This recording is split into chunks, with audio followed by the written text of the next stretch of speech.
SPT no ar, tá gravando, tá valendo, comigo, Guga Noblar, Carlito Neto, historiador, e hoje conosco um avatar, para quem tá vendo, não é um avatar, não é um avatar, mas não vai poder mostrar o rosto, é um gráfico ali, com a marca do youtuber dele, com a marca dele, com a marca que ele criou, que é o Normose. Normose, para quem não sabe, é uma expressão que foi cunhada por um psiquiatra, se eu não me engano, brasileiro e outro francês, e você vai explicar pra gente o porquê de Normose. E ele está aqui conosco hoje.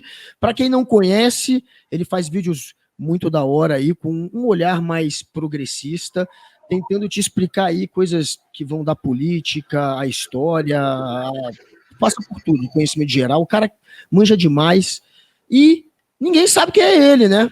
Conta aí pra gente, mano. A gente sabe. A gente sabe. Mas muito. E aí, cara? Obrigado. Tudo bem? Boa noite, Guga. Boa noite, Carlito. Muito prazer. Pois é, eu vim aí inspirado no Daft Punk, que agora acabou, fiquei assim sentimental, porque de fato é inspirado mesmo nessa ideia de trabalhar muito mais o que eu tenho para dizer, o que eu tenho para colocar do que esse meu rosto, mas estou aí como uma ideia, uma marca, um termo, e sem esperar, acabei virando o Normose, né? Sou chamado por um nome de doença pelas pessoas, mas tá tudo bem, as pessoas já me batizaram aí de Norme, Norminho, Normando, e a gente vai levando tudo numa boa. Muito prazer aí, obrigado por ter chamado pra gente trocar essa ideia. Valeu, Normose. Você que é bem-vindo nesse nosso bate-papo aqui, né? Que está sendo realizado 3 vezes por semana. A gente está ocupando outros espaços aqui para que a gente consiga dialogar com os diversos públicos. Não falamos só de política, falando de história, falando de outras situações também. O microfone do Google está dando retorno aí, viu, Guga? Tem uma voz da consciência falando comigo aqui. Oi? Aí acabou. Era a voz da consciência do Google que estava falando comigo aqui mesmo. Mas, enfim... E recentemente você teve trabalho. Você tem vários vídeos importantes, né, Normose? Tem o vídeo do Nando Moura, né, do mestre do capitalismo, que ele, inclusive, deu um strike no seu vídeo, ou um flag, eu não me recordo bem agora. Na época, até outro influenciador acabou repostando o seu vídeo. E recentemente você lançou um documentário sobre a Lava Jato, que é muito importante. Eu acho que ele deveria, inclusive, estar na Netflix. Alô, Netflix. E eu queria que você falasse um pouco dessa questão aí dos vídeos, de onde é que saiu o estalo para você postar os vídeos, por que do anonimato, se você puder falar também, evidentemente, e vamos embora.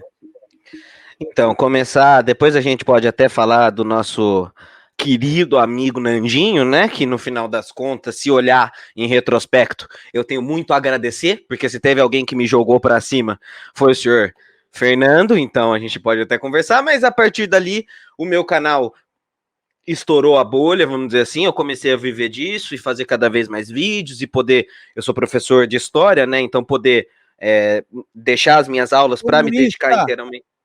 Com certeza, vagabundo, comunista, maconheiro, ateu e tudo que o vale, não é mesmo? Até porque se não for, a pecha continua, então a gente já abraça. E aí, continuei com os meus vídeos, consegui me engajar nisso, e ali, mais ou menos no começo de 2019, no primeiro semestre de 2019, o pessoal do Sindicato dos Petroleiros do Norte Fluminense, através da figura do Tadeu Porto, aí uma figura carimbada nas redes sociais, um baita de um petroleiro, um baita de um cara da luta social, veio falar comigo, já gostava muito do canal, porque eu já estava desenvolvendo alguns vídeos sobre a Lava Jato, para desenvolver algo um pouco mais a fundo, né, uma pesquisa histórica um pouco mais a fundo.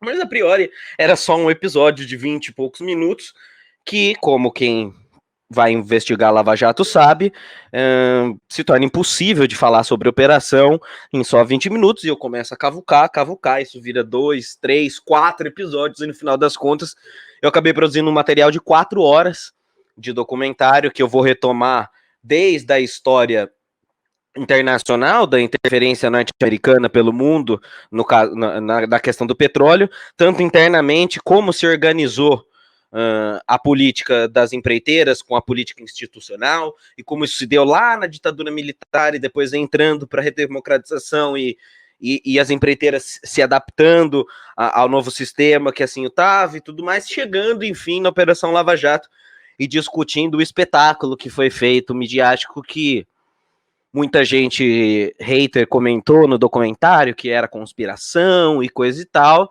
E, bem, aí nas últimas semanas, ou melhor dizendo, depois que virou 2021, eu só cruzo os braços e digo, tá vendo? Tudo aquilo que eu estava dizendo de interesse público-privado aí saindo, cada vez mais claro as coisas que eu tive acesso. Porque, para falar a verdade, eu acho que você vai concordar bem comigo nisso, Carlito. O historiador, ele é treinado para odiar a conspiração, sabe? Então, assim, por exemplo, o meu episódio 4 dos Estados Unidos, eu até abro falando isso. Eu não gostaria de estar falando sobre isso, porque no começo me cheirava conspiração de filme. Como assim a CIA, ou no caso o FBI, né? Não foi a CIA, mas a conspiração vinha com isso, está interferindo no Brasil, você está me tirando? E eu queria ignorar isso. Mas as coisas foram acontecendo. Era a Operação, acho que a Operação Ponte o nome, não era esse, Normose?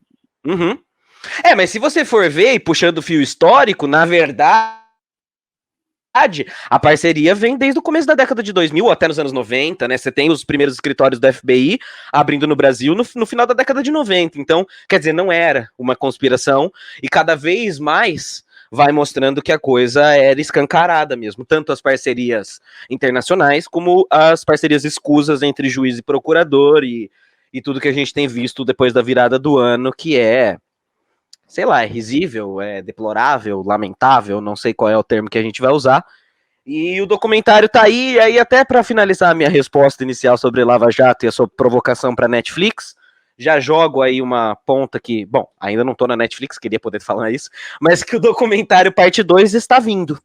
Vai existir um documentário parte 2, já tá no papel, já começamos a rascunhar. Eu ainda não posso falar quem é o parceiro que chamou, mas foi um parceiro muito grande, legal pra caramba, que chamou assim, vamos desenvolver um documentário do zero, indo para outro lugar. Então a coisa, quem sabe um dia chegue numa Netflix da vida, não é mesmo? Muito bom, cara.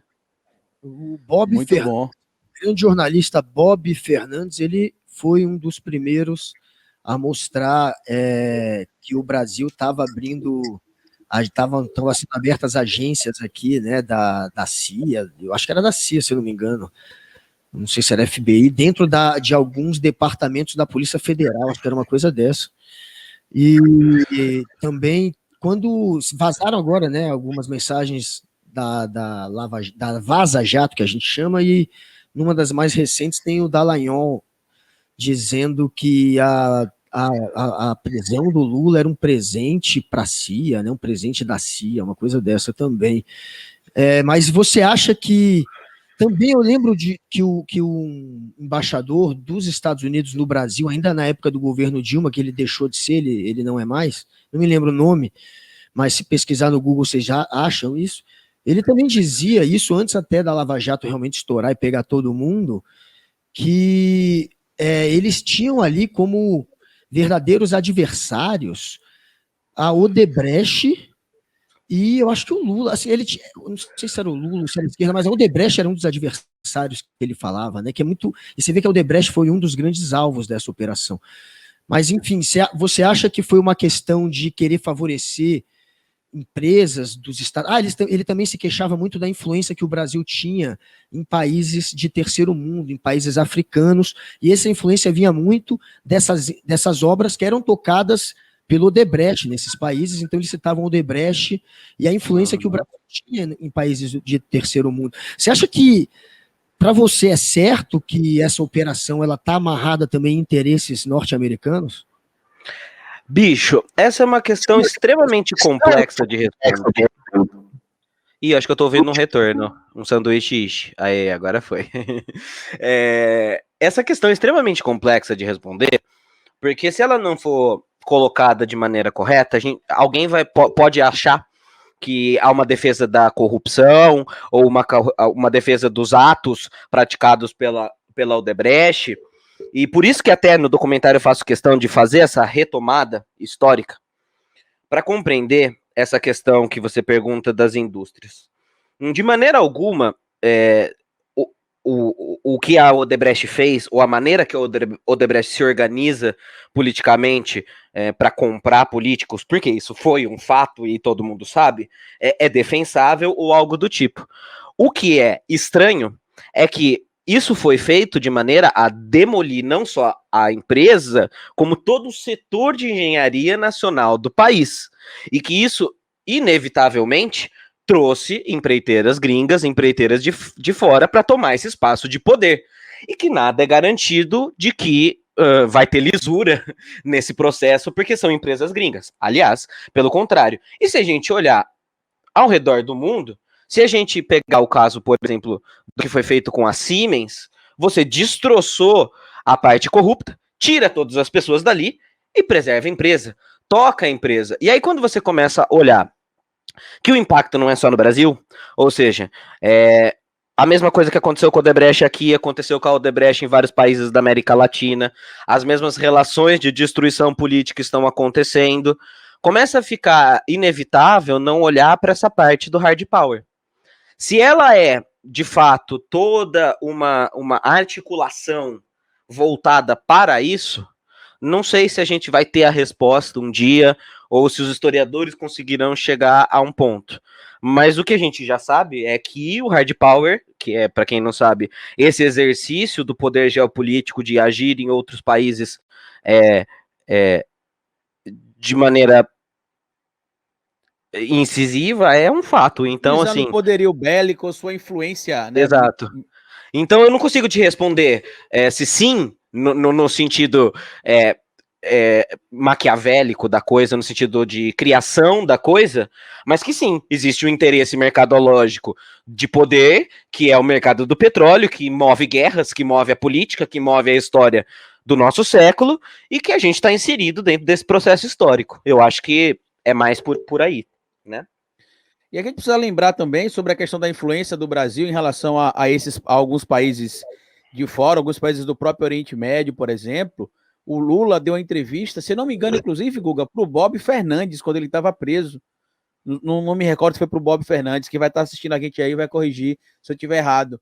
E o Lula falou sobre o acordo que ele articulou com o Ahmadinejad para os Estados Unidos. Ele disse que o Obama entrou em contato com ele, junto com a Hillary Clinton na época, para que ele articulasse o acordo que o mundo inteiro via como impossível, e o Lula foi lá e conseguiu fazer um acordo, né, aproximar os Estados Unidos do Irã. Na época, isso gerou uma polêmica, porque o governo americano tentou negar, porque como é que a maior potência do mundo não quis chegar para negociar, por exemplo, com o líder do Irã e pediu para que um intermediário do Brasil fosse lá e fizesse esse acordo. Tanto que na época, o Guga vai lembrar disso, que o Guga cobria jornalismo na época também, o Lula ficou pé da vida com os Estados Unidos. Inclusive, ele chegou a dizer que se quisesse, ele provava. Ele tinha material para provar, que ligaram para ele, pedindo para ele intermediar isso aí. E aí, quando você fala sobre essa questão, Normose, da preocupação, especialmente dos Estados Unidos, em relação à influência que o Brasil estava tendo em países da África, em negociações com o Oriente Médio, com a própria China, que por mais que o Bolsonaro tente sabotar, a China ainda é o nosso maior parceiro econômico, tem tudo isso. E tem um documentário que você já deve ter assistido como historiador também, que é produzido pelo Oliver Stone, que é dirigido por ele, melhor dizendo, chamado Ao Sul da Fronteira. E eles mostram no documentário mais ou menos isso que a gente está falando aqui, como é que a mídia norte-americana conservadora enxergou, melhor dizendo, os líderes da América Latina que eram mais ligados, por exemplo, à esquerda, a uma esquerda mais social, como a gente costuma dizer. Você acha que essa situação toda que incomodou os Estados Unidos foi o papel que o Brasil estava tendo em relação a dominar, digamos assim, a influência através do soft power, já que a gente falou de hard power, através do soft power, da diplomacia, da cultura? Ou você acha que é só interesse econômico mesmo? Os Estados Unidos são pouco se importando para a questão diplomática e de influência política? Eu tendo a crer que são as duas coisas. Eu tendo a crer que as coisas se somam e existe essa... Bom, a gente está vivendo em plena retomada do espírito de Guerra Fria, né? Essa retomada de atacar o sentimentalismo do medo, do fantasma comunista, que a gente brincou aqui no começo, está mais vivo do que nunca, né?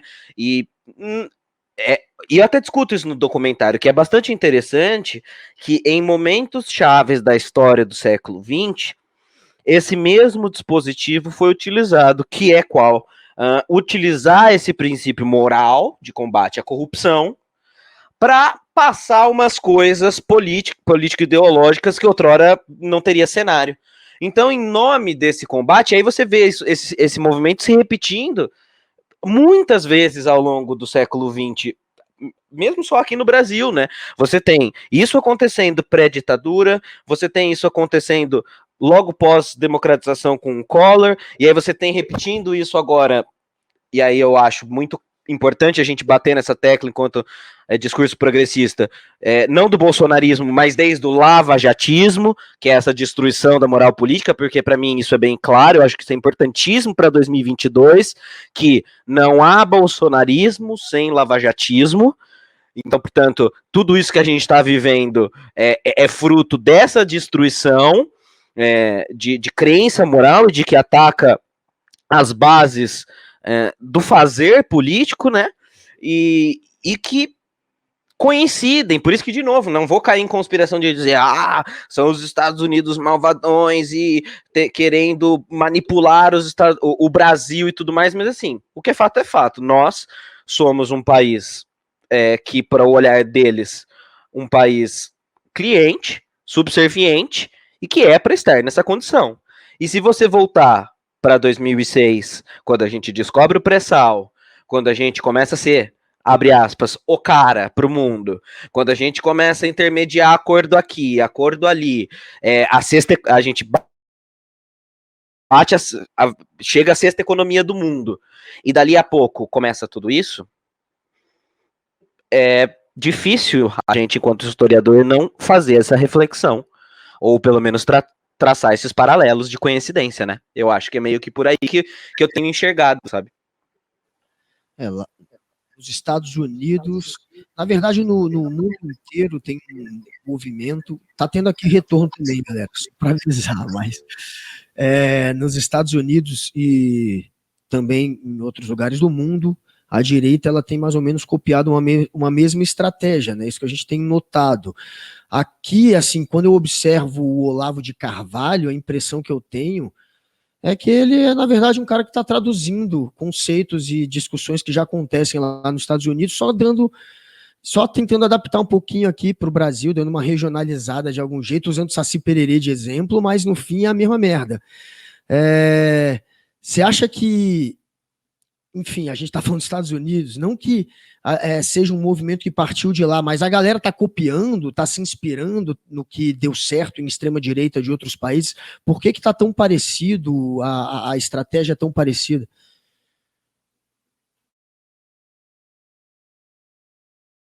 E de novo, não podemos ignorar que você tem um Steve Bannon pensando isso ativamente, alguns anos atrás, para o mundo, né? Então é muito interessante de ver que em todas essas, o que tem em comum, em todas essas extremas direitas, é essa cooptação e transformação desse ressentimento em grupos de afeto. Ou seja, criar identificações, esse sentimento de pertença a um grupo que transcende a racionalidade da política, no sentido de independe a pauta, depende muito mais do grupinho se identificando por si mesmo, guiado por um líder. E isso são mecanismos psicológicos humanos, ou seja, são ideologias que estão utilizando essas ferramentas de cooptação do ódio, de modulação dos sentimentos através da rede social, para encampar a ideologia política. Por isso que eu acho que a coisa é muito parecida, porque, bom, primeiro de tudo, eu acho que a gente não pode ignorar, a plataforma é a mesma, a rede social. Então também o comportamento tende a ser o mesmo. O local onde a rede é desenhada, ele é feito para capitalização dos sentimentos das pessoas, para capitalizar em cima desse ressentimento, em cima do caos. E aí, se você tem um grupo político entendendo isso, usufruindo de como a rede é desenhada para imprimir as suas políticas conspiratórias, a potência se eleva ao 1 milhão. Porque você já está num local. Porque se você for ver, e eu vou falar até uma coisa meio polêmica que queria ouvir de vocês. A parte de ressentimento da nossa esquerda e como a gente gere os ódios e ressentimentos do nosso lado, também é muito parecida. Porque estamos dentro de uma plataforma que nos força a nos comportar assim. Então eu acho que, para além da própria extrema-direita e da formação de grupos como Galera Incel e tudo mais, talvez seja necessário pensar onde estamos inseridos nessa rede social que nos coloca de frente a esse cenário, tá ligado? Não sei se vocês concordam com essa visão. Deixa eu ativar aqui meu áudio, que estava sem áudio aqui. Eu concordo com você, Normose. E eu queria trazer 2 pontos aqui principais para a gente continuar falando sobre isso. Lá no início do nosso papo, você falou que historiador não gosta de conspiração. E a gente não gosta porque a gente sabe que algumas existiram e foram muito pioradas, né? Como, por exemplo, pioradas no sentido de que o mito histórico foi mais enaltecido do que o fato. O exemplo é a própria independência do Brasil, a proclamação da República, a morte de Júlio César, por exemplo, e tantos outros fatos históricos. Então, por isso que a gente que é historiador tem um pé atrás com conspiração, a gente odeia, porque a gente sabe que algumas existem e outras são só criadas para que seja interessante. O que eu acredito que tem acontecido bastante é que a extrema-direita até hoje utiliza muito bem as mídias sociais, ao passo de que eu fiz um vídeo recentemente no meu canal principal, né, o Historiador, onde eu dizia que a gente estava numa esquerda analógica brigando com a direita digital. Então, Excelente, o que acontece? O que acontece? O Lula, por exemplo, que é a maior referência dentro da esquerda para muitos na América Latina hoje, viva. O Haddad, que em tese seria seu sucessor. O PT, que é o partido que tem mais seguidores, mais filiados na América Latina, o partido de esquerda que tem mais filiados na América Latina, eles têm menos visualizações que outras personalidades políticas, por exemplo. Se você somar a quantidade de visualizações que o Lula, o Ciro e o PT têm nos seus canais do YouTube, elas são praticamente idênticas à visualização que somente o Guilherme Boulos tem. Se você somar visualizações de todos os canais de políticos de esquerda e comparar com a do Bolsonaro, é vergonhoso. No meu vídeo, por exemplo, eu trouxe, Normose, que o Haddad, eu estava até digitando aqui que eu estava procurando os dados para trazer para vocês. O Haddad, ele tem 354 views por dia, em média, pelo menos no momento que a gente está gravando esse papo aqui. O Lula tem cerca de 1.400 views. O PT, que é o canal que reúne o conteúdo de todo mundo que apoia o PT, faz cerca de 8.000 visualizações. O Guilherme Boulos sozinho faz 7.000. O Ciro faz 38.000. Aí você soma Ciro, Lula, Haddad e Boulos e o PT. Não dá nem 100.000 visualizações. Só o canal do Bolsonaro faz 200.000 visualizações. O meu canal, por exemplo, Normose, que sou eu sozinho, faz uma média aí de 140, 150.000 visualizações. Ou seja, o meu canal, Carlito Neto, que não tem um vínculo com o PT, com o PDT, com o PSOL, que não sou um cidadão. Sou só um cidadão, eu consigo atingir um público maior. Será que é porque eu sou mais inteligente que ele? Ou porque eu entendo como é que eu dialogo com esse público? Que é onde a gente tem batido desde a corrida eleitoral de 2018. Por isso que eu digo que a gente está uma esquerda analógica brigando com a direita digital. Enquanto a direita está lá no controle remoto, a esquerda está na manivela aqui, aí, empurrando aqui para ver se pega. Empurra aí para ver se pega. Você acha que é assim também ou você acha que eu estou sendo radical demais? Cara, se você está sendo radical demais, somos 2 radicais nessa conversa, então. Porque eu tenho, para mim, muito claro que essa é a centralidade do debate, deveria ser a centralidade do debate daqui para frente, além, é claro, da pandemia, pelo momento que vivemos. Não só pela questão política, mas pela questão até de formação dos sujeitos, formação cultural dos sujeitos que vão vir emergidos dessa rede maluca que estamos vivendo. E sabe que, aí já soltando mais um spoiler aqui, além do Lava Jato 2, eu tô para lançar um segundo canal agora, até já falei nas minhas redes sobre isso, que é o Alter Mundo, que é para discutir justamente e pensar justamente o algoritmo das redes, o comportamento das redes e o quanto ela é fundamental, né, na discussão de mundo que nós estamos, e parece-me que grande parte do setor progressista ou ainda não compreendeu, ou ainda não botou fé que é realmente tão importante. E por mais que você tenha mostrado aí que o número do Boulos ainda é muito baixo, e é mesmo, o estrago positivo que ele fez na eleição passada, só organicamente se organizando nas redes sociais, é a prova disso tudo que você está falando, né?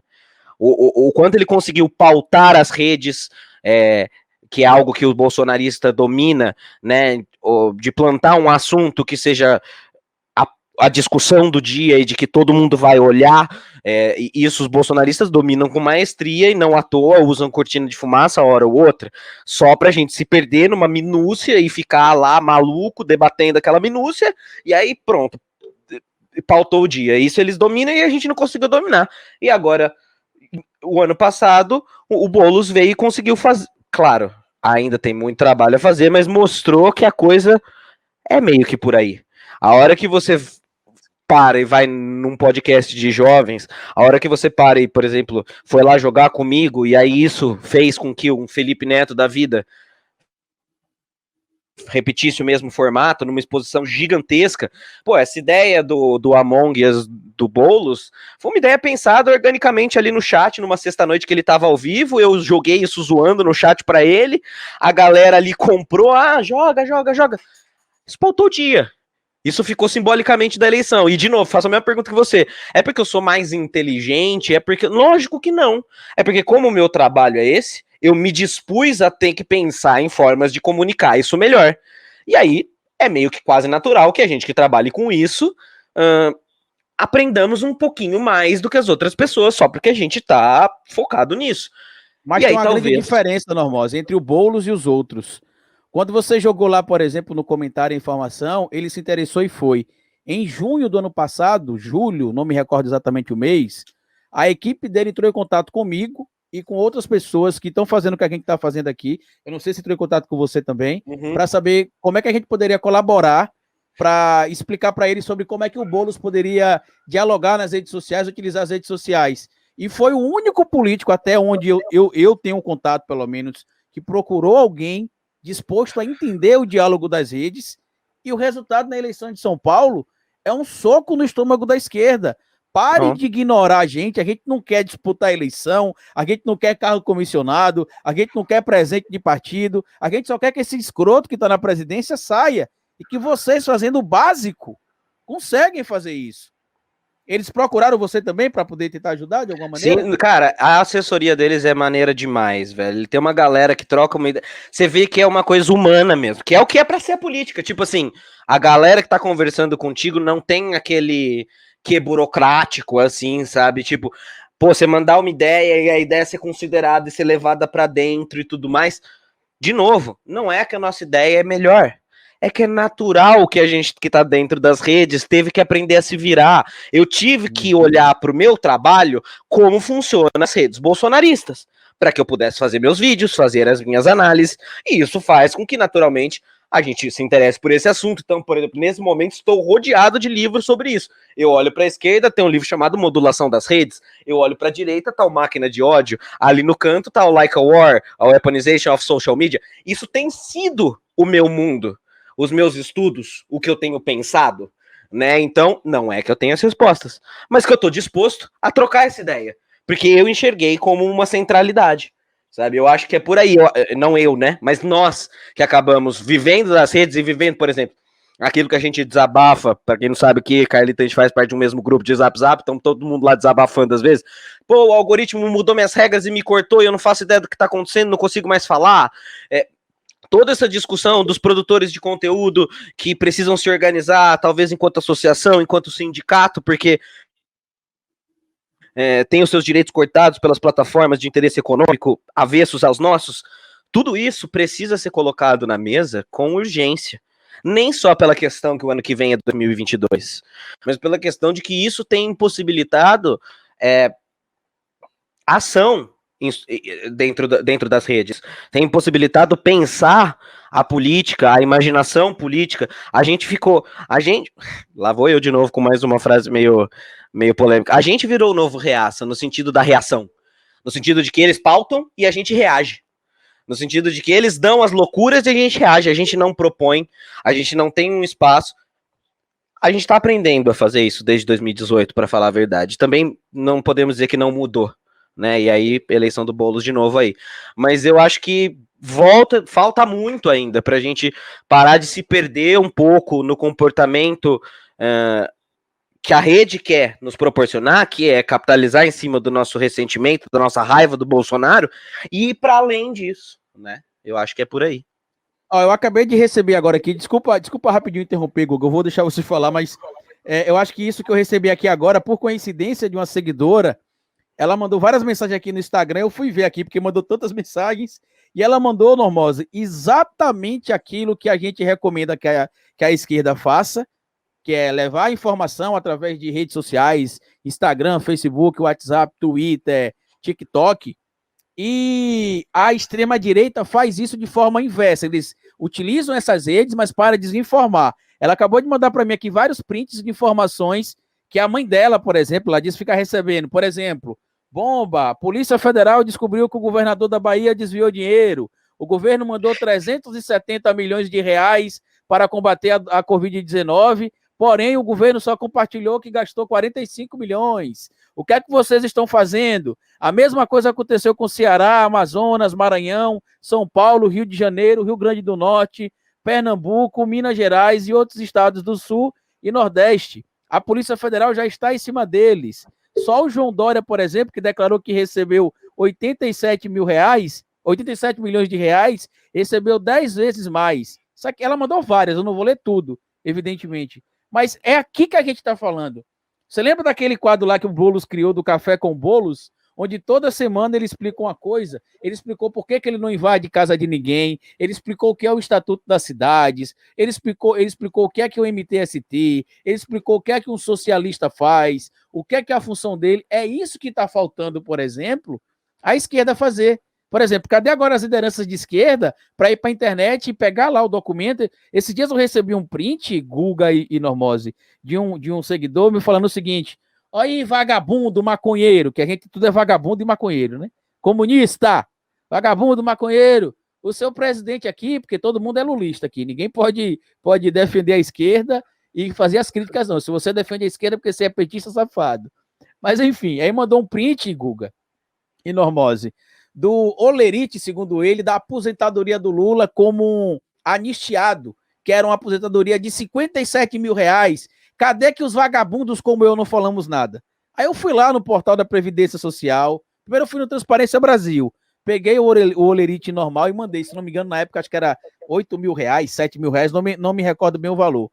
Aí ele disse que, esse portal aí é mantido por esquerdistas que são bancados pela esquerda, que roubou dinheiro do Brasil. Eu falei, tá bom, então já que o portal da Transparência não é um portal do governo, deixa eu ir no site da Previdência Social. Fui no site da Previdência Social, tirei print de página por página de como ele também poderia acessar e mandei para ele. Aí ele me respondeu, a esquerda aparelhou a Previdência, por isso que essa informação está errada. E isso está acontecendo desse jeito porque a esquerda está calada. São pessoas como você e como eu, cidadãos normais, que decidiram utilizar a internet e falar sobre aquilo que sabe, no caso, eu sobre história, e você também, a gente já viu isso acontecer várias vezes. Você citou, por exemplo, que a influência americana ela é muito antiga aqui no Brasil e em outros países da América Latina. Tem gente que não sabe, Normose, que o primeiro país do mundo a apoiar a Revolução Russa foi os Estados Unidos. Eles apoiaram a Revolução Russa, enalteceram o Lenin, só que uma semana depois eles voltaram atrás, porque eles tentaram se reunir, por exemplo, com a cúpula da Revolução e apresentar as propostas que a gente já imagina quais seriam. E a cúpula disse que não queria esse tipo de acordo com os Estados Unidos, não. E aí eles passaram a repudiar a Rússia, que viraria a União Soviética, e a gente veria tudo o que aconteceu. Então é um conflito de interesses. Eu estou falando demais aqui, mas é porque tem coisa que revolta. É com você aí, meu amigo Guga Noblar. Eu acho que até no embrião ali da Revolução Cubana, os americanos eram simpáticos também, depois é que eles se arrependeram. Mas o Boulos, ele adotou um método meio CQC de fazer campanha.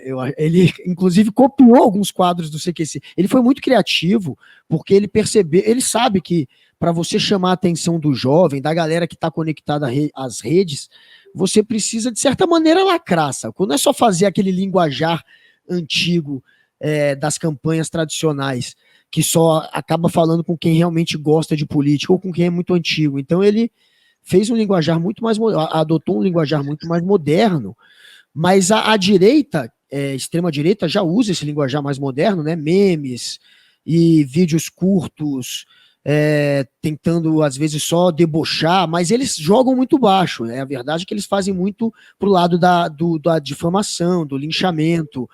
É muito fácil você lacrar xingando todo mundo como o Olavo faz, não é difícil.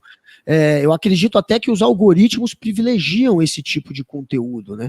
E como você entende aí de algoritmo, enfim, a extrema-direita apelando para sensacionalismo e apelando até para mentira e para ofensa. Esse foi talvez uma das estratégias adotadas por eles para conseguir viralizar. Você viraliza se você joga desse jeito? Não tenha sombra de dúvidas de que essa é uma das bases da viralização na internet transideologicamente, no sentido de que se a gente faz isso também faz barulho, porque as pessoas tendem a gostar dessa coisa caótica e sentimental. Porque assim, quando o Carlito dá esse exemplo, para mim fica muito claro que não tem nada a ver com razão. É questão sentimental e de grupo, no sentido de que você vai encontrar subterfúgios para falar, não, porque o site do governo foi invadido pelos comunistas, etc. Porque, na verdade, você está defendendo muito mais o seu grupo do que qualquer outra coisa. Então, eu acho que quando... Porque eu acho que a grande genialidade da campanha do Boulos, até ia fazer um vídeo sobre isso, acabou não dando, que é o seguinte, o que a extrema-direita sacou é que nas redes é preciso não fazer política, mas fazer a estética política. Ou seja, chavões, frases prontas, xingamentos, etc e tal. O Boulos se aproveita disso, mas por uma outra via. Ele está tentando politizar a estética. Ou seja, utilizar dessa mesma estética, então vai pegar o quadro que é igual o do Masterchef, a estética Masterchef, aí vai pegar a estética games, vai pegar a estética podcast e vai trazer politização a ela. E aí eu acho que é o trabalho que é o que a gente precisa fazer. Uma vez que, beleza, já que as redes sociais estão desenhadas dessa maneira, a qual importa mais o grupo, importa mais quem grita, e importa mais o que parece, a estética, então nos apropriemos da estética, trazendo valores políticos. E aí você faz a reversão total. Porque aí você faz. Aí o cara que não gosta de política, ele gosta de Masterchef. Então ele quer ver o Boulos cozinhar. Ele quer ver o Boulos jogar um Among Us. No meio disso, o Boulos vai falar de política. Vai falar da importância do que ele quiser falar. Enfim, e aí a politização vem. E eu acho que é aí que tá a grande virada da parada. A politização da estética. Eu acho que esse é o movimento que vamos dizer que é o movimento reverso, né? A extrema-direita vem, cria um descrédito com a política tradicional, estetizando a política, e a cura vem pela politização da estética, tá ligado? Eu acho que é mais ou menos por aí, sabe? Tipo, quando, por exemplo, a molecada pega o TikTok e faz lá no meio da dancinha alguma coisa sobre a PEC não sei o que e passa ali no meio da dancinha, pronto, politizou a estética. E assim a gente vai levando, tá ligado? Lembrando que TikTokers, né, jovens TikTokers, é assim que fala, eu acho mesmo, né? Eles trollaram o Donald Trump ano passado. Eles combinaram no TikTok de confirmar presença no comício do Trump e flodaram o comício do Trump, né? Muita gente esgotaram os espaços e quando o Trump chegou para o discurso lá, para o primeiro comício dele, tava vazio. O Guga tá rindo ali porque na época a gente zombou bastante nas redes, o Guga compartilha alguns memes. Mas, quando eu falo de imaginação e criatividade política dentro das redes, é disso. Demorou, tá todo mundo dentro das redes, aí os K-popeiros falam, então demorou, então vamos lá falar. Isso é ação dentro da rede, porque aí a gente vira aquela página tradicional do militante de sofá, que de fato é problemático, porque você descarrega ali o seu sentimento, dá a impressão de que você está fazendo alguma coisa porque subiu uma hashtag, mas não gera nada. Agora, isso é de fato ação nas redes. Pensar em aí até um pouco mais ousado, em ações de hack ativismo, ou ações até como Sleeping Giants, são ações de imaginação e criatividade política poderosíssimas, e que conseguem engajar as pessoas pelos mesmos mecanismos. Veja, pertença de grupo, nós estamos combatendo o mal das fake news, engaja através da raiva e do ressentimento que as pessoas têm dessa fake news. Você está usando os mesmos mecanismos, mas para fazer o trabalho reverso, o trabalho do combate à desinformação, o trabalho do combate ao negacionismo, sabe? Eu acho que é esse tipo de ação que é o bichão, assim, pro futuro, sabe? Eu acho que é por aí. Dessa turminha de influenciadores bolsonaristas, o pior, eu imagino, é o Olavo, ou o Nando Moura, ou todos juntos. O que você acha dessa turminha e, sei lá, quem que seriam os mais tóxicos, os que mais espalham mentira, ódio, os que mais polarizam, os mais fascistoides, né? Difícil fazer o top 5 fascistas, né?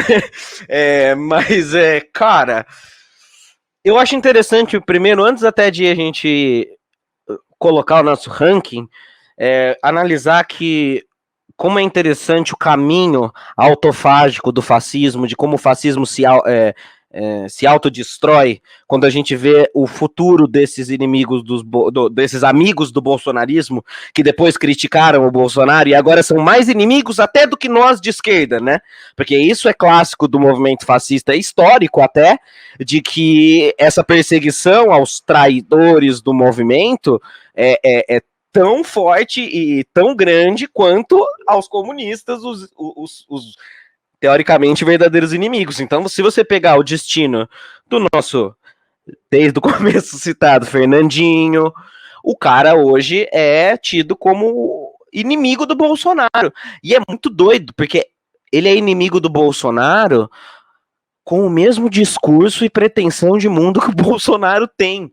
É só uma briga entre você não foi tão doido quanto eu achava que você seria, sabe? Tipo, é meio que por aí, assim. E aí você passa a ser odiado pelo grupo. Então vários passaram por isso, né? Tipo, Joyce, Alexandre Frota, toda essa galera que endossa depois pelo próprio movimento de autodestruição que o fascismo tem, cai.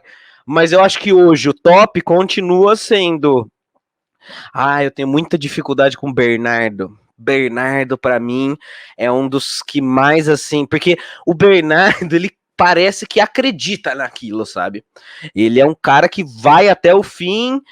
Eu acho que eu colocaria Bernardo Kister, Alan dos Panos e... Paula Marisa. Quem mais? Paula Marisa também acredita muito, né? Tem o Lilo Vlog também, né? Agora, tem o pessoal ali do Twitter que é muito poderoso também, que é interessante também, que já são inimigos, né? Que uma época eram super do bolsonarismo, como... não vou citar as arrobas porque vai, né? É o que eles querem, assim. Mas tem umas arrobas ali que outrora eram aquelas que, tipo... Nossa, faço o exposed dos esquerdistas e dos traidores do movimento e não sei o quê. E já foram comidas pelo próprio movimento, agora já são odiados. Danilo Gentili também agora é completamente odiado. É muito, muito louco ver essa coisa do autofágico. É meio que isso, tipo, um movimento que é baseado em individualismo e ódio, não tem como ele ser muito coeso por muito tempo, porque assim que aperta, você tende a conservar o seu indivíduo, então... tchau, o outro, né? Então é quase uma contradição em termos, e é interessante de ver o movimento histórico de autodestruição, né? Esse Alan dos Não, interessante. Pode falar, Guga.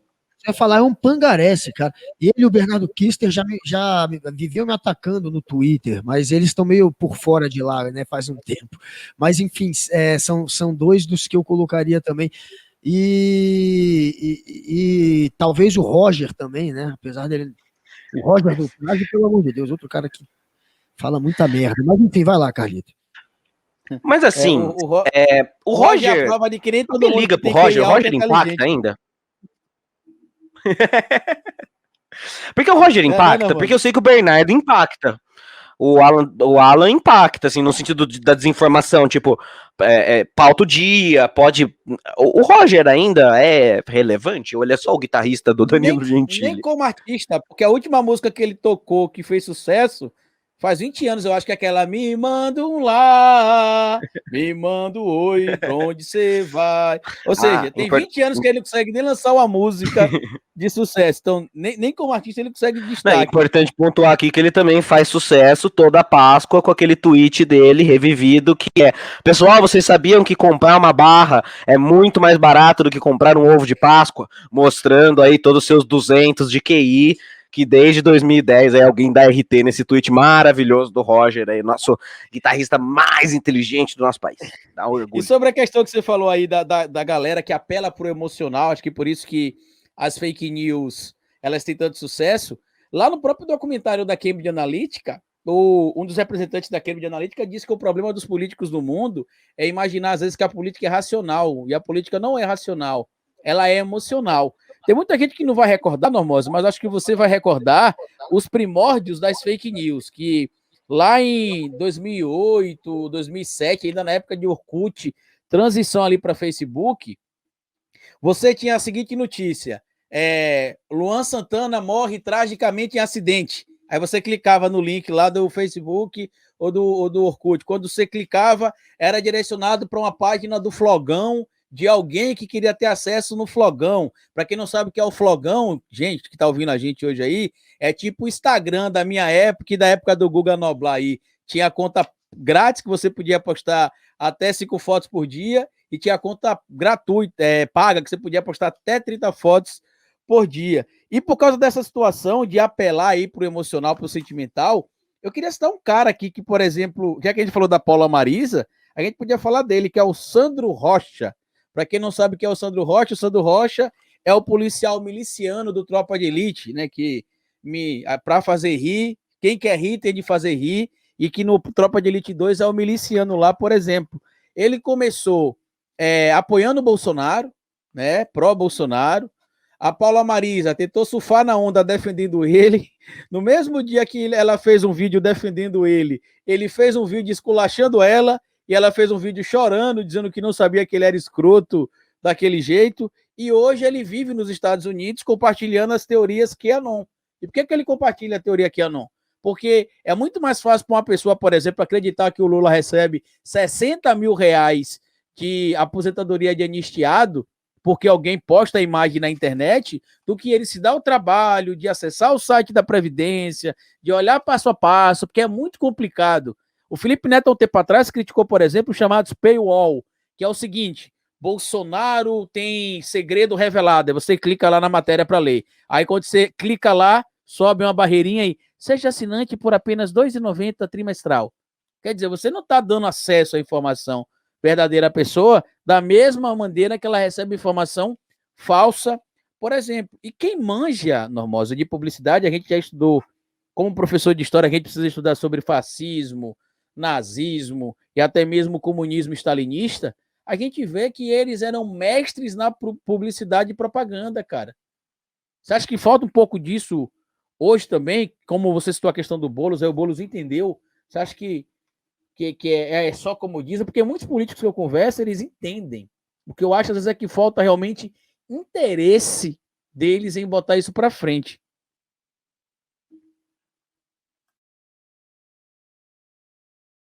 E eu acho que eu tô mutado.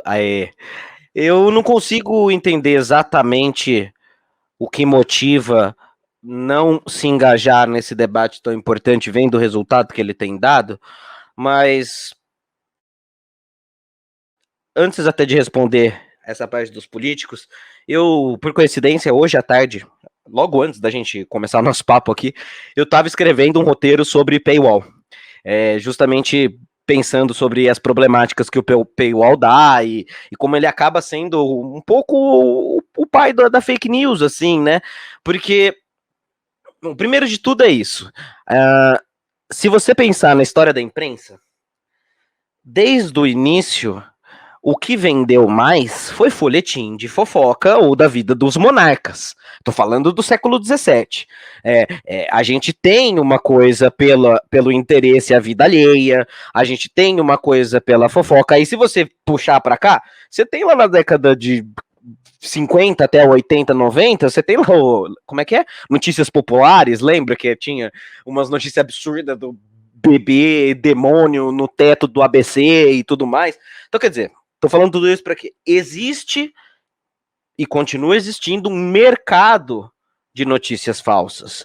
Portanto, existem pessoas que vão continuar lucrando porque é interessante, ainda mais num mundo que você tem um Google Ads e na qual você não tem editoria. Você pode abrir um blog e pronto, põe lá a sua propaganda ali, o Google Ads, e você vai gerar sua renda. Então, quer dizer, existe um mercado muito grande da desinformação.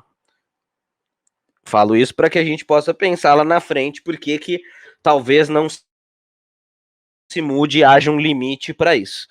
Depois, porque o paywall em si já é uma coisa muito interessante, né? Porque tava pensando nisso, esse é um dos meus argumentos no roteiro, tipo assim, vez ou outro, uma notícia muito importante cai, tipo assim, cai o paywall, né? Tipo, uma coisa muito importante da pandemia, cai o paywall, se um ministro se demitir, cai o paywall, e aí me ponho a pensar, certo?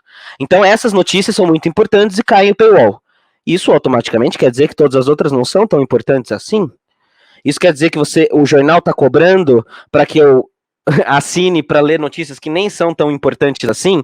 E mais do que isso, eu, você, Guga, pessoas que trabalhamos com isso, vez ou outra a gente tem nossas ferramentas, usa um outline daqui, procura notícia em outro site dali, etc e tal. As pessoas não têm esse tempo na vida. As pessoas não vão fazer isso. E não é que... E sabe o que é interessante das fake news? Perfeito. Que mostra que as pessoas têm interesse por se informar. Não é como se elas fossem desinteressadas. Só que como elas não têm acesso, ou acesso cada vez mais dificultados a jornais de qualidade, e por outro lado, esse mesmo nicho de mercado de fake news demoniza essa imprensa tradicional, o cara não vai acessar jornalismo refinado. E essa mensagem que eu falei para vocês aqui, que eu li agora há pouco, no final tem: desliguem as TVs, não assistam jornais. Isso, porque você tem esse pressuposto que, lógico, a crítica à mídia e a manipulação, ela é fundamental. O meu documentário da Lava Jato, por exemplo, para voltar lá no início, passa por isso, o quanto uso da mídia. Agora, quando você vê que existe um nicho de mercado que está interessado na demonização de algo que ainda é, com todas as críticas que precisa ter, o local de jornal de apuração da notícia mais refinada, que são os órgãos de imprensa grandes, assim. Entende? E aí e aí são dilemas para a gente discutir também, né? Do tipo, como facilitar o acesso a essa informação, começa a aparecer a importância, por exemplo, de uma discussão que é fundamental, do financiamento coletivo, porque se você pegar a galera de Brasil Paralelo, bicho, é 1 milhão de financiamento por mês. Ah, mas tem empresa, tem empresário. Não, é orgânico. Tudo bem, deve ter uma galera por trás, mas tem milhares de pessoas orgânicas pagando 10 conto por mês. Verdade. Não adianta nem entrar em negacionismo e falar, não, porque os caras são só... Não, tem uma galera apoiando isso. Agora, como é que então cria-se essa cultura do financiamento para produtos independentes progressistas? Porque, né, eu acho que aí a discussão entra para outro patamar a partir... Porque eu acho que tudo isso que a gente está falando tá ligado, né? Porque o Brasil Paralelo consegue produzir um documentário com, mais uma vez, estética profissional, porque com 1 milhão de financiamento até minha mãe, que nunca mexeu num computador direito na vida.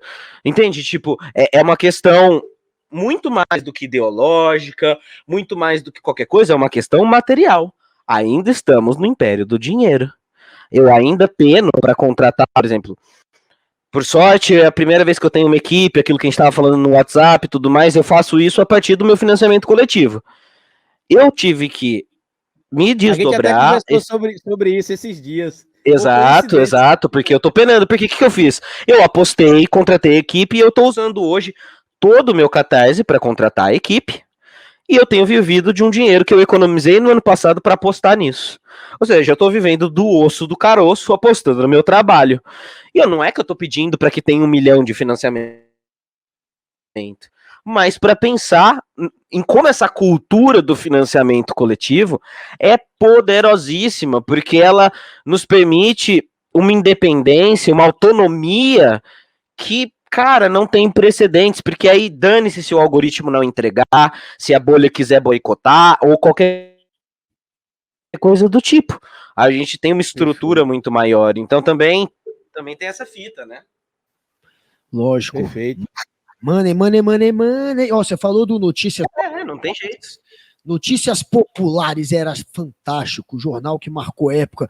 Mas eles dão uma exageradinha de vez em quando. Você falou lá da notícia, né? Você vai chamar de fake news essa manchete? Fazendeiro é o pai bebê diabo. É muito bom, cara. É muito bom. Ou então, porca leitou a dar luz a bebê. Porque aí aqui tinha direto aqui. Não é fake news, velho. Pô, não é fake humano, né? Pra ficar claro, bebê humano, pra não beber pouquinho. O pior, Guga, que se a gente for discutir, realmente não é, porque o sensacionalista não é fake news. Realmente. Ele tá partindo de uma notícia que nasceu um garoto, sei lá, com um negócio que parecia um chifre. E aí eles vão lá e criam a história do bebê diabo, assim. Eles exageram de tal maneira que você pode até querer achar aquilo como mentira, mas parte de uma história que é real, não é uma fantasia, né? Mas acaba que é apelando mais pro sensacionalismo, não é porque eles querem criar uma narrativa mentirosa, é que eles querem criar uma história fantástica.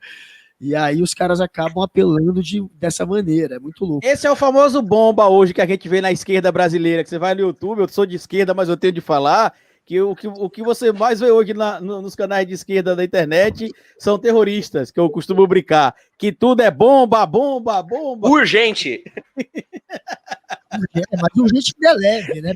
Mas aí eu tenho uma questão para vocês, que é o seguinte, então a questão agora, esse bagulho que a gente tá falando desde o início, urgente, bomba, não sei o que, desperta mecanismos psicológicos, isso, certo? Perfeito, beleza. Perfeito. Tem como a gente combater isso e criar uma nova cultura? Ou estamos fadados e o melhor é abraçar e fazer thumbnail muito louca e a estética urgente? Tá entendendo? Porque se o negócio existe desde as notícias populares, o negócio mexe com o psicológico da galera e não sei o quê, será que a gente não tá dando soco em ponta de faca? Sei lá, só tô, né, viajando nas ideias aqui. Porque, na verdade, o título chamativo, eu acho até que faz parte, entendeu, Normose? O problema é que tem gente que tá aloprando, tipo assim, Bolsonaro não passa de amanhã, vai ser preso. Ou Flávio Bolsonaro vai amanhecer na cadeia. Pô, não é assim, cara. E a galera sabe que não é assim. Só que é o que você falou da rentabilidade. Por exemplo, tem canais aí que eu conheço que já tá batendo uns 400 mil aí com essa história de o Lula amanhã vai ser solto, Flávio acabou de cair, vai ser preso, Bolsonaro confessa tudo. E o povo que a minha crítica, na verdade, com o tempo até mudei um pouco o foco, não é mais só no canal. Porque se o cara faz isso, sei lá, há 1 mês, 2 meses, 3 meses, 4 meses e tá crescendo, o problema não tá nele, o problema tá no público que tá gostando do que ele tá compartilhando ali. Então, se é uma fonte de renda para ele, de easy money, easy view, ele vai fazer. Agora, para um jornalista, isso é um tiraço no pé, né? Porque se você ficar... Você pode sim querer criar um título que chame atenção, mas tem que ter um peso proporcional ao que você vai apresentar no conteúdo. Se você pegar, criar um título que vai fantasiar demais na cabeça da pessoa uma história, que ela vai achar que vai ser uma coisa gigantesca, que vai lá e rola um anticlímax com uma notícia que não é aquilo, com o tempo você vai perder tua credibilidade, e para um jornalista isso é fatal.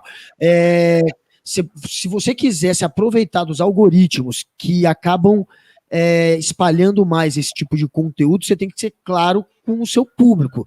Talvez você coloque um título com bomba e tal, e quando a pessoa entrar, você explique, eu tive que fazer isso, que o YouTube, o algoritmo, a notícia tem a ver com isso. Mas, sei lá, se você precisar dar uma exagerada, pelo menos você tem que ser claro com o teu público.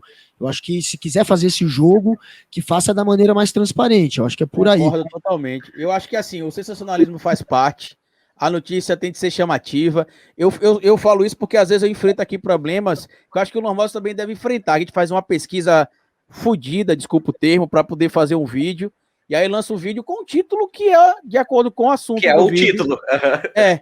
E aí você vai lá, passa 1 hora, nada, 2 horas, nada. Aí você vai e fala, já sei, vou repostar esse vídeo. Aí bota assim, descoberto a origem da Lava Jato, no seu documentário, por exemplo. Urgente, revelado a origem da Lava Jato, como aconteceu o que aconteceu. Você vai lá, com 1 hora depois, tem 15 mil views, 20 mil views.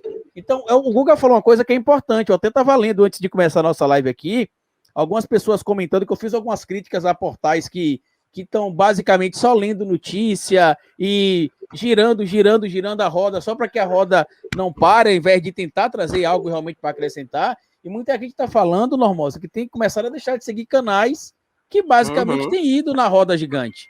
Entendeu? Que não buscam saber a questão da Lava Jato, como você citou, por exemplo, que não procuram saber informações como aconteceu com a morte da doutora Lúcia Abrantes, a médica que era militante do PT e que colocaram como bolsonarista, porque alguns portais e alguns canais têm preguiça de pesquisar e perder o time de postar o vídeo, entendeu? Então, pois é, por isso que eu acho, por exemplo, talvez, por isso que eu volto, né? Eu acho tão importante a centralidade do debate das redes, muito mais para a questão de eleição, mas para a questão desse comportamento e dessa cultura, porque talvez a questão verdadeira seja: será que precisamos consumir tanta notícia reciclada assim? Será que precisamos? Porque aí entra na questão do que você falou bem, da rentabilidade. Por que é desenhado o sistema de monetização de maneira com que recompense muito mais o sujeito que vai fazer 10 vídeos por dia, todos escritos urgente e não vai informar nada, do que eu que levei burros, pensando no lógica do algoritmo, 10 meses para pesquisar um documentário e lançar um documentário de 1 hora? Para a lógica do algoritmo é burra. Agora a gente deve pensar. O que está errado aí? Talvez seja o fato da maneira a qual a gente está consumindo as notícias. Desenfreado, maluco, um jornalismo que quer dar furo quente, pauta quente toda hora, então, hora ou outra dá canelada.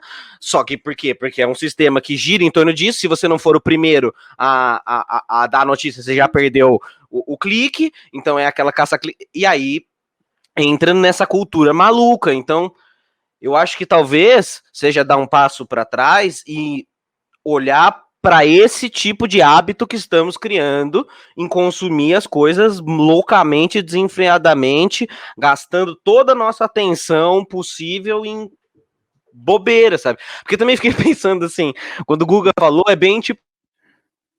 Pô, lembra daquela história do menino do lobo, assim, que ele mete o louco, e aí ele vai lá e fala, o lobo, não sei o que, a galera cola e não é o lobo. E aí, o lobo, não sei o que. Aí quando vai ver, é o lobo de verdade, o menino é comido, não sei o que. Talvez a gente ficar gastando, que nem maluco, só para gerar rentabilidade, a gente gere um público que, primeiro, só vai saber culturalmente, habitualmente, consumir esse tipo de notícia, e depois, porque quando for verdadeiramente importante, você perdeu a força do seu argumento. Então, talvez seja isso, assim, tipo, talvez tenha que partir de nós, de repente, os criadores de conteúdo, esse cultivo de novos hábitos, tipo, ter limites éticos nesse jogo, tudo bem, me coçou muito o dedo para não fazer um clickbait gritante no meu documentário da Lava Jato por causa do trabalho de pesquisa que deu, mas eu preciso ter algum limite para não jogar o mesmo jogo que eu condeno que os bolsonaristas joguem. É porque uma coisa é ter, como a gente falou aqui, é ter o título chamativo, outra coisa é ter o título falso. Eu acho que é essa a nossa preocupação. Acho que é isso que a gente acaba se preocupando quando vai produzir o conteúdo.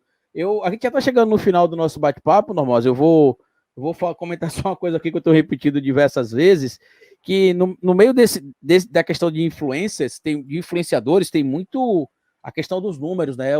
Porque eu tenho 300 mil, o outro tem 400 mil, e tem uma figura que tem... Inclusive, vai chegar o momento que eu vou acabar dizendo o nome desse abençoadozinho, de tanto que ele tá me atacando, mas enfim. E ele fica nos bastidores dizendo o tempo todo e é de esquerda também, que o meu canal, o canal de outras pessoas não faz visualização como o dele faz, que o canal dele faz 7 milhões de visualizações, 8 milhões. E aí eu respondi a ele, Normose, mais ou menos como que você disse aí, né, sobre a questão do trabalho, do respeito com a pesquisa e com o conteúdo. Aí eu comentei para ele o seguinte, eu perguntei se ele sabia a diferença de ter visibilidade e ter relevância. Porque eu consigo fazer uma live aqui agora, se eu quiser, por exemplo, e botar 100 mil pessoas na live. É só botar lá, acabam de matar Bolsonaro. As consequências é comigo, mas vai dar aí 100 mil pessoas. Vou ter lá um monte de gente acompanhando. Mas e o que é ter relevância? Que eu falei para ele. Sabe o que é ter relevância? É o que aconteceu no passado, de a equipe do Boulos me procurar para poder me consultar como é que eu posso colaborar com o trabalho deles. É o senador Randolfo Rodrigues me ligar, querendo me entrevistar e querendo me dar uma entrevista para mim. É o senador Fabiano Contarato querer me entrevistar no canal dele. É a editora que eu publico livros, querer que eu publique vários livros no ano, porque acreditam no meu trabalho. Aí eu falei, então fica aí preocupado em colocar título chamativo para bater 70 mil, 80 mil views em um vídeo, que eu estou preocupado em produzir um trabalho de qualidade e que tenha relevância e não somente visualização. Ele ficou putinho, mas acho que ele entendeu o que aconteceu. Com você, senhor Guga Noblar. Vamos nessa, vamos entrar agora no nosso momento final aqui, meu querido Normose. Só para antes de fechar, cara, o que você pode falar? Porque tem uma galera que fica curiosa, né, velho? Quem é você, afinal? O que você pode contar, assim, de você? Você tem 1,80 m, cabelo grande. Agora, vamos lá. Sou descendente de japonês, ou seja, ovelha mais torta de todas da família, que era para estar saído engenheiro ou médico. Sou mini pessoa, não bato 1,70 m, tá? É uma dor. Eu tenho 1,66 assim, não tô sozinho nessa, então, que bom. E ó, agora eu vou poder até ostentar, hein? Sou mais alto que você, Carlito. Ô, louco! Mas o Guga é mais ou menos do mesmo tamanho. Que mais? Cara, eu tenho... 1,70. Oi, pode falar. 1,70 nada, Guga, que eu te encontrei pessoalmente, você é pequenininho. Você tá que nem o Nando Moura, botando na ponta dos dedos pra medir. Vou fazer que nem aquele Paulo Cobos lá, vou colocar a minha altura medida por um médico. Mas tudo bem, vai. Que mais? Bom, eu tenho uma formação que, além da história, desde pequeno, eu venho do teatro e da música, então eu já vivi disso, já fui músico, sou ator, hora ou outra tenho peça, então, na verdade, eu apareço por aí. Minha paixão máxima é o palco. E que mais? Eu tô afim, ó. Se vocês perguntarem, eu falo. Vocês perguntarem, eu falo. Já participou de Malhação? Não.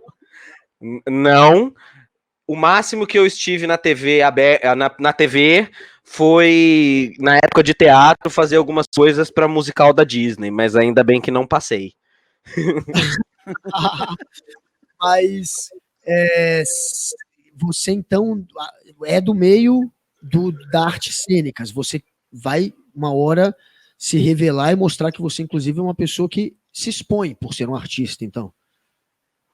Cara, pior que faz muitos anos que eu vim para outro lado, e faz muitos anos que eu realmente não estou nas redes. Tipo assim, eu não tenho minha rede social pessoal, lógico, tenho todas do Normose, mas assim, eu não tenho a minha rede para postar foto, eu nem tiro muita selfie, eu perdi a prática com o Normose, na verdade, em me mostrar. Então, vez ou outra, você vai me ver, por exemplo, foto de teatro, foto de peça, coisa assim, vai ter. Mas hoje eu acho que eu posso dizer que há alguns 4, 5 anos eu já sou só do meio da história, um mero professor que foi para outro lado, assim. Mas a hora que eu aparecer, talvez algumas pessoas falem, nossa, esse cara já tá fazendo vários bagulho na internet, faz mocota. Eu vou dizer, pois é. Eu também sou ator, tá, Normose? Pouca gente sabe disso, mas eu sou formado em teatro em 2001 também, sou ator. Oh, que legal, você também... O Japa então você escolheu tudo que não dá dinheiro também, Carlito? Ser esquerdista, professor de história e ator, verdade. Você não fez carrossel, não. Você não era o japonês do carrossel, não, né? Não, daqui a pouco vocês vão descobrir que, na verdade, eu sou Yuji Tamashiro. Oh, imagina, nada a ver, né? Imagina se aparece, na verdade, eu sou o Yuji. Ou aquele guitarrista lá daquela banda lá, como é o nome da banda lá que tinha os Pelu, Pelanza, P não sei o quê. Tinha um japonês lá? Tinha um japonês. É o Restart. Restart. Ó, aí já vai mais, hein? Porque eu sou da música, descendente de... Descobrimos, então, aqui, Guga, Olha o corte aí, viu, Léo? Normose é membro do Restart. Cara, vou te falar o seguinte, eu não vejo a hora do Bolsonaro perder, porque aí eu acabo com o meu anonimato no dia seguinte, real oficial. Se esse cara sair 2 de janeiro de 2022, eu apareço, com certeza. Se depender da esquerda, vai demorar, viu? Você tá mantendo essa identidade secreta para evitar retaliação de hater, de minion, de gado que enche o saco, que eles são chatos, eles realmente são chatos. É por isso? Exatamente por isso, na verdade. Quando eu comecei, eu tava falando sério o negócio do Daft Punk, tem esse princípio mais por trás, filosófico, de querer dar mais espaço pro que eu tô falando e tudo mais. Aí eu comecei a ver que os temas que eu ia tratar provavelmente ia gerar problema. E aí fui no anonimato e acertei, porque quem acompanha o canal faz tempo sabe que eu já passei assim. Teve uma época que fiz um vídeo que por perseguição aos meus familiares, meus pais ficaram sendo ameaçados de morte por 3 meses e tudo mais. E depois dali, que foi logo no início do canal, eu falei, bem, acho que escolhi um negócio certo mesmo de ficar no anonimato. Vou ficando, mas a bem da verdade, como assim, sou um professor que não tem nada a esconder. Se você quiser mesmo achar, acha, entendeu? Não é que eu tô me escondendo. Tem aí as minhas coisas, não escondo nada e tudo mais. Só ainda decidi ficar chamando Normose e não chamar o meu nome. É só isso, na real. Não quer ser ameaçado de morte todo dia, né? Como a gente costuma ser meio chato, assim, sabe? Só às quartas-feiras, quando eu lanço vídeo, tá bom. Tá bom, né? Por enquanto, tá bom. Ai, é isso aí, meu amigo. Tem alguma coisa pra falar mais, meu amigo Guga Noblar? Cara, 1h12, infelizmente, vai começar o Jornal Nacional. E minha mulher tá me charupando aqui também, porque ela tem que dar aula e eu vou ter que ficar com as crianças. Mas, Normose, você é um parceiraço, muito legal trocar essa ideia contigo. Vamos te incomodar mais vezes no futuro.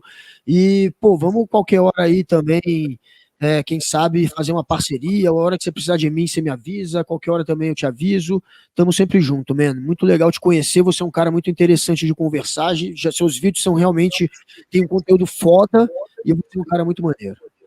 Poxa, eu fico extremamente honrado, vambora, eu acredito muito que a única saída que a gente tem de tudo isso que a gente tá conversando é coletiva, é organizada, é pensando essa imaginação política juntos, então, caras, contem comigo, não vai ser encheção de saco, espero que a vacina chegando ali nos próximos 3 ou 4 anos, a gente possa se encontrar pessoalmente, dar um abraço, que eu acho que é isso que a gente tem para poder ter ânimos e gasolina para criar. Muito obrigado mesmo pelo convite. As pessoas estão ouvindo a gente, acompanham no Normose, que vem um monte de coisa.